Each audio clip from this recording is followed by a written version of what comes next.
मेरे प्यारे प्यारे बच्चा पार्टी, यदि आप 2026 में बिहार बोर्ड इंटर का एग्जाम देंगे और आपका भी मेरे प्यारे प्यारे बच्चों 5 फरवरी को क्या है जी 5 फरवरी को ज्योग्राफी का पेपर है, भूगोल का पेपर है। तो आज का वीडियो मेरे प्यारे प्यारे बच्चों आप सबके लिए बहुत ही ज्यादा वीवीआई होने वाला है, क्योंकि मेरे प्यारे प्यारे बच्चा पार्टी आपका जो एग्जाम होगा मेरे प्यारे प्यारे बच्चों 5 फरवरी का क्या है, आपका जो 5 फरवरी का ज्योग्राफी का पेपर होगा मेरे प्यारे बच्चों। तो ज्योग्राफी के पेपर में 100% टकराने वाला वीवीआई सब्जेक्टिव क्वेश्चन लेकर के आए मेरे प्यारे प्यारे बच्चों।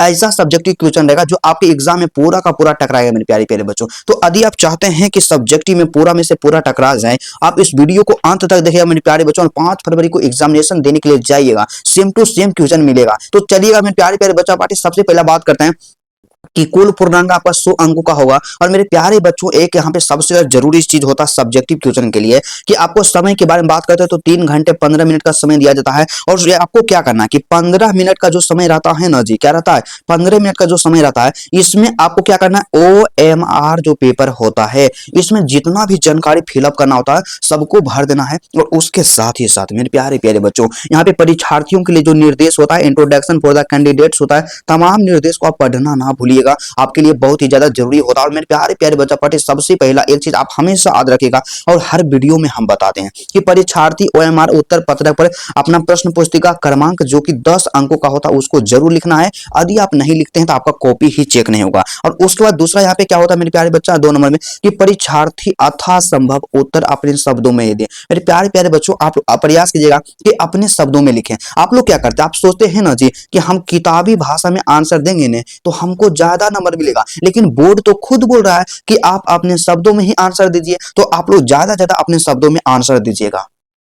तो जैसे ही आपको क्वेश्चन पेपर मिलेगा मेरे प्यारे बच्चों, तो सब्जेक्टिव में रहेगा क्या, खंड ब रहेगा, मतलब गैर वस्तुनिष्ठ प्रश्न रहेगा मेरे प्यारे प्यारे बच्चों। और सबसे पहला आपको मिलेगा लघु उत्तरीय प्रश्न, मतलब शॉर्ट आंसर टाइप क्वेश्चंस मेरे प्यारे प्यारे बच्चों। तो कौन कौन क्वेश्चन इंपॉर्टेंट है और किसको आपको पढ़ करके जाना आपके एग्जाम के दृष्टिकोण से वीवीआई होगा मेरे प्यारे प्यारे बच्चों। तो सबसे पहले इस निर्देश को यहाँ पे पढ़िएगा कि प्रश्न संख्या 1 से 20 तक लघु उत्तरीय प्रश्न है, किन्हीं 10 प्रश्नों के उत्तर आपको देना है, प्रत्येक प्रश्नों के लिए आपको 2 नंबर मिलेगा। तो इस तरह से टोटल 10 गुना 2 कीजिएगा तो टोटल 20 नंबर का आपका लघु उत्तरीय प्रश्न होगा। और मेरे प्यारे प्यारे बच्चा पार्टी, ऐसा क्वेश्चन रहेगा जो आपके एग्जाम के दृष्टिकोण से 100% इंपोर्टेंट होगा मेरे प्यारे प्यारे बच्चों। तो चलिए आप सब जिसका बेसब्री से इंतजार कर रहे होंगे मेरे प्यारे प्यारे बच्चों, 1 नंबर का हमारे पास जो प्रश्न दिया गया काफी ज्यादा मोस्ट इंपोर्टेंट है 1 नंबर का कि रोपण कृषि की क्या है मेरे प्यारे प्यारे बच्चा पार्टी, रोपण कृषि की किन्हीं 4 फसलों के नाम आपको लिखना है, मोस्ट इंपोर्टेंट है। तो रोपण जो कृषि होती है ना जी, रोपण कृषि के 4 फसलों का नाम लिखना है। तो यहाँ पे उत्तर लिखेंगे और यहाँ से लिखना स्टार्ट करेंगे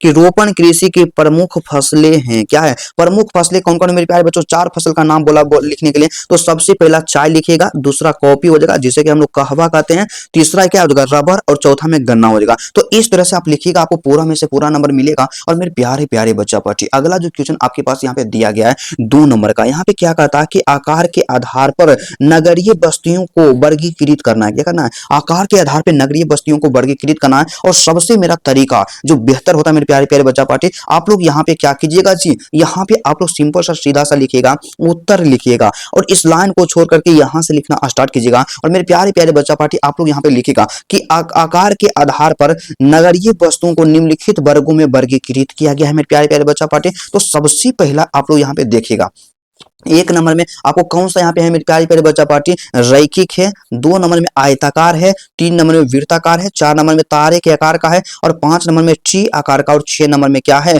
कि दोहरे ग्राम का आकार है मेरे प्यारे प्यारे बच्चों। यही सब यहाँ पे आकृति है। हमारे पास 3 नंबर का जो प्रश्न दिया गया कि वायु प्रदूषण के प्रमुख स्रोतों का आपको उल्लेख करना, और आपको जब भी एग्जामिनेशन में लिखना है मेरे प्यारे प्यारे बच्चों, ज्यादा नहीं, अब आपको केवल और केवल 30 से 40 शब्दों में ही आंसर देना है और इससे ज्यादा शब्द का इस्तेमाल नहीं करना है, क्योंकि 2 नंबरिया क्वेश्चन है। तो यही सबसे ज्यादा जरूरी होता है। तो यहाँ पे हमें क्या करना है, यहाँ पे सिंपल सा उत्तर देकर के लिखिएगा कि वायु प्रदूषण के मुख्य स्रोत हैं कौन कौन है मेरे प्यारे प्यारे बच्चा पार्टी, हम लोग यहाँ से लिखने का प्रयास करेंगे। तो सबसे पहला प्राकृतिक स्रोत के अंतर्गत क्या है, ज्वालामुखी विस्फोट, धूल और वनों की आग में आग है मेरे प्यारे बच्चों। और उसके बाद 2 नंबर में यहाँ पे लिखेंगे कि मानवकृत स्रोत कौन सा है जो वायु को प्रदूषित करता है। तो सबसे पहला हम यहाँ पे लिखना चाहेंगे मेरे प्यारे प्यारे बच्चा पार्टी कि उद्योगों से निकलने वाला धुआं होगा, मोटर वाहनों का उत्सर्जन होगा, उत्सर्जन ताप बिजली घर और कोयला होगा। बिल्कुल आप यहाँ पे सही कीजिएगा, इससे ज्यादा आपको नहीं लिखना मेरे प्यारे प्यारे बच्चों, केवल और केवल आपको क्या करना है 30 से 40 शब्दों में लिखना है। और उसके बाद अगला जो प्रश्न आपकी स्क्रीन पे दिया गया मेरे प्यारे प्यारे बच्चों 4 नंबर का कि स्वेज नहर किन दो निकटवर्ती पत्तनों को जोड़ती है मेरे प्यारे प्यारे बच्चों। तो स्वेज नहर किन दो निकटवर्ती पत्तनों को जोड़ती है, तो इसके बारे में लिखे हुए हैं मेरे प्यारे प्यारे बच्चों। और इसी तरह से आप वीडियो को अंत तक देखिएगा, आपके एग्जाम में पूरा का पूरा छपेगा। तो बिल्कुल यहाँ पे शॉर्ट में लिखेंगे मेरे प्यारे बच्चों, क्योंकि सभी का सभी आपका शॉर्ट क्वेश्चन होने वाला है। तो यहाँ से हमें उत्तर दे करके यहाँ से लिखना है कि स्वेज नहर उत्तर में पोर्ट सईद मतलब भूमध्य सागर को, दक्षिण में पोर्ट स्वेज मतलब लाल सागर से जोड़ती है मेरे प्यारे प्यारे बच्चों, मतलब भूमध्य सागर को लाल सागर से जोड़ती है। काफी ज्यादा मोस्ट इंपोर्टेंट है। तो चलिएगा जी, अगला क्वेश्चन हमारे पास यहाँ पे 5 नंबर का दिया गया। सिंपल है, सीधा सा मेरे प्यारे प्यारे बच्चों कि भारत में घटते शिशु लिंगानुपात के 2 कारण आपको बताना है कि कौन सा ऐसा कारण है जो भारत में शिशु लिंगानुपात घट रहा है जिसके कारण। तो सबसे पहले यहाँ पे लिखना है उत्तर दे करके, यहाँ से लिखना है मेरे प्यारे प्यारे बच्चा पढ़े। सबसे पहला कारण कन्या भ्रूण हत्या होगा, यहाँ से लिखना और इसको हेडिंग दे करके कि लिंग चयन की सामाजिक बुराई है मेरे प्यारे बच्चों। और यहाँ पे 2 नंबर में लिखना है कि अशिक्षा और जागरूकता की कमी है। क्या? अशिक्षा और जागरूकता की कमी है। और इसमें आपको क्या लिखना है मेरे प्यारे प्यारे बच्चा पार्टी कि समाज में बेटों को प्राथमिकता देने वाली, क्या समाज में बेटों को प्राथमिकता देने वाली मानसिकता है समाज में, बिल्कुल। और जो भी बेटी होती है उसको प्राथमिकता नहीं दिया जाता। उसके बाद हमारे पास यहाँ पे छठा जो क्वेश्चन हमारे पास दिया गया है कि संभववाद क्या है। क्या संभववाद क्या है? तो यहां से लिखना मेरे प्यारे प्यारे बच्चा पार्टी संभववाद के बारे में कि संभववाद क्या है। तो सिंपल है, छोटा सा मेरे प्यारे प्यारे बच्चों कि इस विचारधारा के अनुसार मनुष्य अपने पर्यावरण में परिवर्तन करने में समर्थ है और वह प्रकृति द्वारा दी गई संभावनाओं का अपनी इच्छा अनुसार उपयोग कर सकता है। यह विचारधारा मानव केंद्रित है मेरे प्यारे बच्चों। आपको बस इतना ही लिखना है। और उसके बाद मेरे प्यारे प्यारे बच्चा लोग अगला जो क्वेश्चन हमारे स्क्रीन पे दिया गया है 7 नंबर का, तो इसका सिंपल सा कहना है ना जी, क्या है 7 नंबर का कि जनसंख्या परिवर्तन के घटकों की आपको व्याख्या करना है, मोस्ट इंपोर्टेंट है। और यहां से आपको लिखना है मेरे प्यारे प्यारे बच्चा पार्टी कि यहाँ पे इसके 3 मुख्य घटक निम्न है। क्या? जनसंख्या परिवर्तन के 3 घटक जो है निम्न है मेरे प्यारे प्यारे बच्चा पार्टी। तो सबसे पहला यहाँ पे 1 नंबर में क्या हो जाएगा? जन्म दर। और यहाँ पे लिखना कि प्रति 1000 व्यक्तियों पर जीवित बच्चों की संख्या, ठीक है। दूसरा क्या है कि मृत्यु दर मतलब प्रति 1000 व्यक्तियों पर मरने वालों की संख्या। और तीसरा क्या होगा कि प्रवास मतलब कि एक स्थान से दूसरे स्थान पर लोगों का बसना, मोस्ट इंपोर्टेंट है। और इतना लिख देते हैं मेरे प्यारे बच्चों, आपको 2 में से 2 नंबर मिलेगा। एग्जामिनर में इतना दम नहीं होगा कि आपका नंबर काट लेगा। तो मेरे प्यारे प्यारे बच्चा, इसी तरह से आप अगला जो क्वेश्चन आपके पास यहाँ पे दिया गया मोस्ट इंपोर्टेंट है कि विस्तृत वाणिज्य अनाज कृषि की किन्हीं 4 फसलों के आपको नाम लिखना है। और सभी का सभी 100% इंपोर्टेंट है। तो लिखने का तरीका भाई यही रहेगा, यहाँ पे उत्तर देंगे, इस लाइन को छोड़ देंगे और यहाँ से लिखेंगे मेरे प्यारे प्यारे बच्चों कि अनाज कृषि की किन्हीं 4 फसलों के नाम है। क्या है? अनाज कृषि की मतलब वाणिज्य अनाज कृषि की किन्हीं 4 फसलों का नाम क्या है मेरे प्यारे बच्चों? तो सबसे पहला 1 नंबर में हम लोग यहाँ पे लिखेंगे 4 फसल बोला मेरे प्यारे प्यारे बच्चों। तो सबसे पहला हमारा गेहूं हो गया, दूसरा मक्का हो गया और तीसरा जौ हो गया। और 4 नंबर के बारे में बात करते हैं मेरे प्यारे प्यारे बच्चों। तो आप लोग राय कीजिएगा। और आपके लिए मोस्ट इंपोर्टेंट और वीवीआई क्वेश्चन है मेरे प्यारे प्यारे बच्चा। और आप एक चीज कमेंट करके बताइएगा कि आप ज्योग्राफी में 90 प्लस लाना चाहते हैं या 80 प्लस लाना चाहते हैं या 60 प्लस लाना चाहते हैं। और मेरे प्यारे प्यारे बच्चों, आप केवल और केवल पास होना चाहते हैं, आप जरूर कमेंट करके बताइएगा। और उसके साथ ही साथ प्लस में आप अपना नाम भी लिख दीजिएगा ताकि आप सबको हम पहचान जाए और सभी बच्चे के कमेंट को हम लाइक करेंगे मेरे प्यारे प्यारे बच्चों। तो चलिएगा जी, उसके बाद अगला जो क्वेश्चन हमारे पास दिया गया है 9 नंबर का सिंपल सा है कि कच्चे माल के आधार पर उद्योगों को वर्गीकृत करना है मेरे प्यारे प्यारे बच्चों। तो कच्चे माल के आधार पर उद्योग को वर्गीकृत करना सिंपल है, सीधा सा है मेरे प्यारे प्यारे बच्चों। 1 मिनट आप पेशेंस बना करके रखिएगा, आप सबके सामने इसका आंसर आएगा मेरे प्यारे प्यारे बच्चा पार्टी। तो चलिएगा जी, इसका जो आंसर क्या होगा मेरे प्यारे बच्चों, बिल्कुल ही शानदार आंसर लिखा गया। तो उत्तर देकर के लिखेंगे कि कच्चे माल के आधार पर उद्योगों को 5 वर्गों में बांटा जा सकता है। क्या? 5 वर्गों में बांटा जा सकता है मेरे प्यारे प्यारे बच्चों। तो सबसे पहले यहाँ पे लिखना है कि कृषि आधारित क्या होता है? कृषि आधारित उद्योग जिसमें कि चीनी और सूती वस्त्र आते हैं। उसके बाद खनिज आधारित उद्योग, और इसमें क्या होता है कि लोहा, इस्पात या एल्युमिनियम को रखते हैं। उसके बाद यहाँ पे तीसरा क्या है? रासायनिक आधारित उद्योग मतलब कि पेट्रो रसायन या प्लास्टिक। और चौथा वन आधारित उद्योग मतलब कि कागज या फर्नीचर। और पांचवा पशु आधारित उद्योग मतलब कि चमड़ा या ऊनी वस्त्र इसमें आते हैं। इतना आपको लिखना है, बेहतर तरीका है। और टॉपर जैसे लिखता है टॉपर की तरह आपको बताएं। तो चलिएगा जी, आपके पास जो यहाँ पे 10 नंबर का प्रश्न दिया गया कि 4 पंचम क्रियाकलापों का उल्लेख करना है मेरे प्यारे प्यारे बच्चों। तो यहाँ पे सिंपल सा लिखेंगे कि चार पंचम क्रियाकलापों का उल्लेख है मेरे प्यारे प्यारे बच्चा पार्टी। और अभी तक आप कुछ भी नहीं पढ़े मेरे प्यारे प्यारे बच्चों, आपको तैयारी नहीं है, आपको 100% बोल रहे हैं मेरे प्यारे प्यारे बच्चों कि कई सारे प्रश्न आपके एग्जाम में इससे पूछा जाएगा। तो आप इस वीडियो को देख लीजिएगा, समझ लीजिएगा मेरे प्यारे प्यारे बच्चा पार्टी। तो चार पंचम क्रियाकलाप कौन है? सबसे पहला क्या होता है, एक नंबर का यहाँ पे है कि उच्चतम स्तर के निर्णय लेना, ठीक है। दूसरा यहाँ पे क्या है कि नीतियों का निर्माण करना। तीसरा हमारे पास है कि अनुसंधान, और चौथा हमारे पास क्या है कि विशेष सलाहकार सेवाएं मेरे प्यारे बच्चों।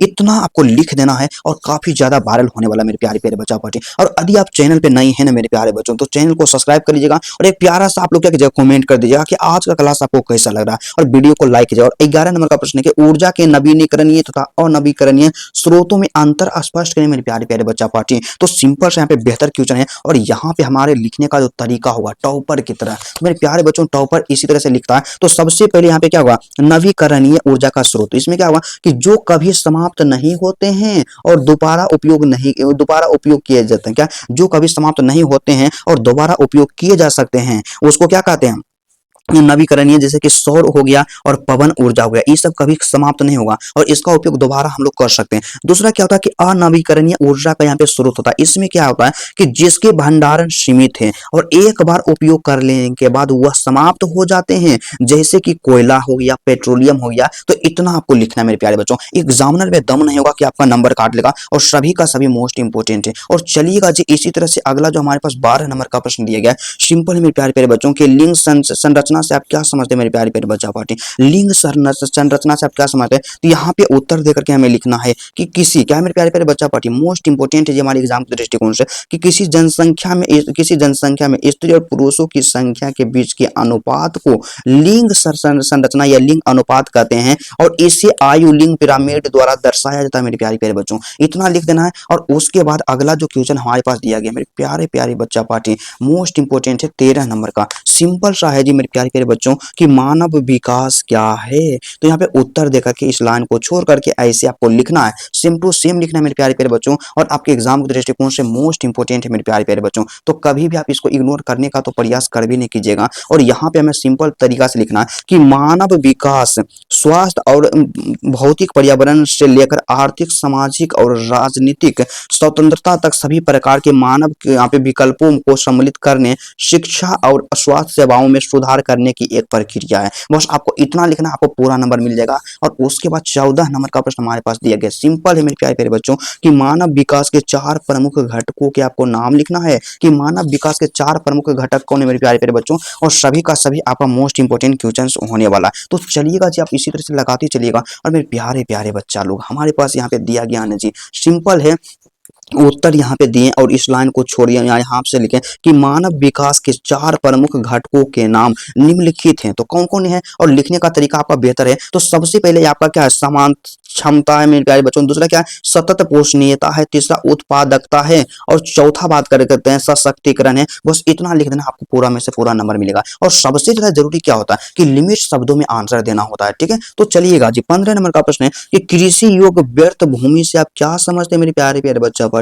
यहाँ से हमें लिखना है ना जी कि वह भूमि जो पिछले 5 वर्षों या मेरे प्यारे प्यारे बच्चों, क्या वह भूमि जो पिछले 5 वर्षों या उससे अधिक समय तक पड़ती या खाली पड़ी रहती है, उसे कृषि योग्य व्यर्थ भूमि कहते हैं। इसे सुधार कर खेती योग्य बनाया जा सकता है। बस आपको इतना ही लिखना है। और मेरे प्यारे प्यारे बच्चा लोग, हमारे पास यहाँ पे अगला जो 16 नंबर का प्रश्न दिया गया, सिंपल है जी, मोस्ट इंपोर्टेंट है कि अंकीय विभाजक, क्या अंकीय विभाजक डिजिटल डिवाइड क्या है मेरे प्यारे प्यारे बच्चों। तो सिंपल सा हम लोग यहाँ पे लिखेंगे ना विनोद, काफी ज्यादा मोस्ट इंपोर्टेंट है कि सूचना और संचार तकनीक तक पहुंच रखने वाले और इससे वंचित लोगों के बीच के अंतर या खाई को अंकीय विभाजक कहते हैं। मोस्ट इंपोर्टेंट है, ठीक है। तो चलिएगा, उसके बाद 17 नंबर का प्रश्न आपके पास दिया गया है, काफी ज्यादा मोस्ट इंपोर्टेंट है और सभी प्रश्नों को आप लोग एक बार देख लीजिएगा। तो क्या है कि पार महाद्वीपीय रेल मार्ग क्या है मेरे प्यारे प्यारे बच्चा पार्टी। तो उत्तर दे करके यहाँ से हमें लिखना है जी, काफी ज्यादा अट्रैक्टिव आंसर हम आप सबके लिए लेकर के आए हैं कि जो रेल मार्ग पूरी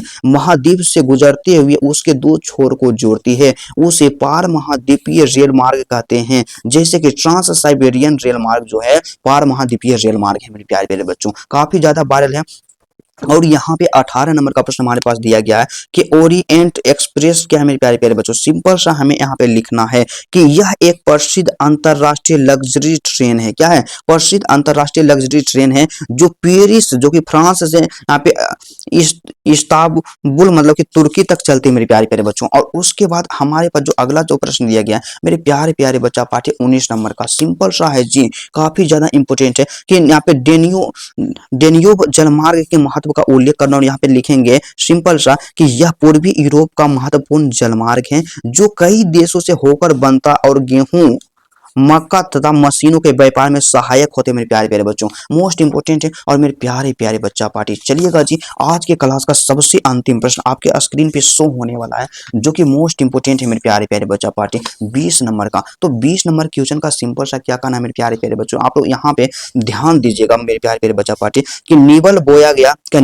गया क्षेत्र तथा सकल बोया गया क्षेत्र में अंतर आपको स्पष्ट करना। तो सिंपल सा तरीका है मेरे प्यारे प्यारे बच्चा पार्टी, यहाँ पे उत्तर दे करके लिखेंगे कि निवल बोया गया क्षेत्र और सकल बोया गया क्षेत्र में अंतर इस प्रकार है मेरे प्यारे प्यारे बच्चों। तो सबसे पहला अंतर क्या है कि निवल बोया गया क्षेत्र में भूमि को एक बार गिना जाता है, जबकि सकल बोया गया क्षेत्र में वही भूमि बार बार बोई जाती है, सहित गिनी मतलब कि फसलों की सहित गिनी होती है। ठीक है, उसका दूसरा यहाँ पे डिफरेंस लिखना है मेरे प्यारे प्यारे बच्चा पार्टी 2 नंबर में कि सकल बोया गया क्षेत्र वास्तविक कृषि भूमि को दर्शाता है, जबकि यहाँ पे जबकि मेरे प्यारे बच्चों सकल बोया गया क्षेत्र कुल फसल बुआई को दर्शाता है। और उसके बाद तीसरा जो हमारे पास यहाँ पे डिफरेंस दिया गया है काफी ज्यादा मोस्ट इंपोर्टेंट है कि निवल बोया गया क्षेत्र समानता कम होता है, जबकि सकल बोया गया क्षेत्र उससे अधिक या बराबर होता है मेरे प्यारे प्यारे बच्चों। तो चलिए आज के क्लास के अंदर जितना भी आपका मोस्ट इंपोर्टेंट क्वेश्चन था सबका सोल्यूशन करवा दिए। तो यदि आपको वीडियो अच्छा लगा मेरे प्यारे प्यारे बच्चों, वीडियो को आप लोग क्या कीजिएगा, दिल से लाइक कीजिएगा